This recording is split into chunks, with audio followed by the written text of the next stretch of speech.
சொல்கிறாங்க. Now, disadvantage of traditional media. Traditional media என்னென்ன குறைகள் இருக்குது? Restricted to place of performance. எந்த பிளேஸில் வந்து அவங்க பர்ஃபார்ம் பண்ணுறாங்களோ அந்த ஏரியாவில் மட்டும்தான் அவங்களால பர்ஃபார்ம் பண்ண முடியும். அது ஒரு டிஸ்அட்வான்டேஜ். இந்த ரீச் இஸ் லிமிட்டட். அவங்களோட பர்ஃபார்மன்ஸ் வந்து ரீச் வந்து ரொம்ப லிமிட்டடாக தான் இருக்கும். எந்த ஏரியாவோ அந்த ஏரியா மட்டும்தான்.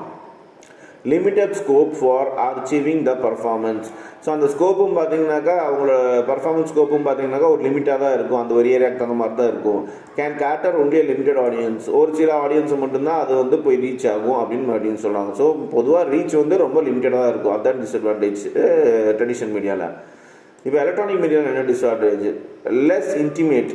இப்போ ரிலேஷன்ஷிப், இப்போ ட்ரெடிஷனல் மீடியா என்ன பார்த்தோம்னாக்கா மக்கள் வந்து புரிஞ்சுப்பாங்க, அவங்களோட வந்து எமோஷன்ஸை வந்து டச் பண்ணுது ட்ரெடிஷனல் மீடியான்னு சொல்கிறோம். பட் இந்த எலக்ட்ரானிக் மீடியாவில் அப்படி கிடையாது.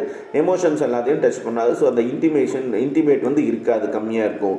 Feedback mechanism and slow. Feedback பார்த்தீங்கன்னா மெக்கானிசமாக இருக்கும். அது வந்து பார்த்தா ஃபேக்காக கூட ஃபீட்பேக்லாம் போடலாம், ஸ்லோவாக இருக்கும் அப்படின்னு சொல்கிறாங்க. Expensive medium. இதுக்கு வந்து ரொம்ப செலவாகும். இந்த எலக்ட்ரானிக் மீடியா வந்து செய்யறதுக்கு யூஸ் பண்ணது ரொம்ப செலவாகும்னு சொல்கிறாங்க. comparing to traditional media. Special training required to make programs. So டெக்னிக்கலாக எல்லாம் இருக்கிறதுனால எல்லாத்துக்கும் ஸ்பெஷல் ப்ரோக்ராமு ட்ரைனிங் தேவைப்படுதுன்னு சொல்கிறாங்க. Limited access in rural areas. கிராமத்துலலாம் பார்த்தீங்கன்னாக்கா இன்னமும் இந்த டெக்னாலஜியில் டெவலப் ஆகிறதுனால அந்த ஏரியாவில் இது வளர்ச்சி அடையலை, ஸ்லோவாக இருக்குது. இது எல்லாமே disadvantage of electronic media. 27.2 traditional media and electronic media. Nature. இப்போ ட்ரெடிஷ்னல் மீடியா அண்ட் எலக்ட்ரானிக் மீடியாவோட நேச்சர் என்னன்னு பார்க்க போகிறோம்.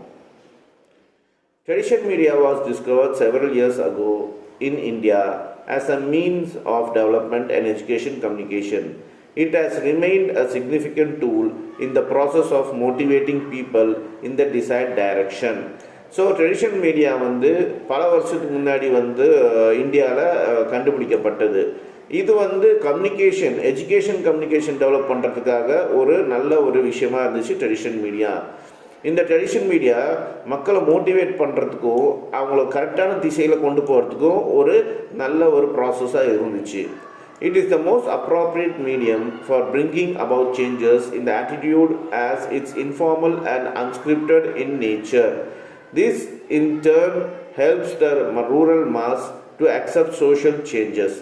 ஸோ இந்த ட்ரெடிஷ்னல் மீடியா பார்த்திங்கனாக்கா மக்களோட ஆட்டிடியூடை சேஞ்ச் பண்ணுறதுக்கு ஒரு நல்ல ஒரு விஷயமா இருந்துச்சு. அதே மாதிரி பார்த்திங்கனாக்கா இந்த சொசைட்டியில் வந்து ரூரல், அதாவது இந்த கிராமத்தில் இருக்க மக்களுக்கு வந்து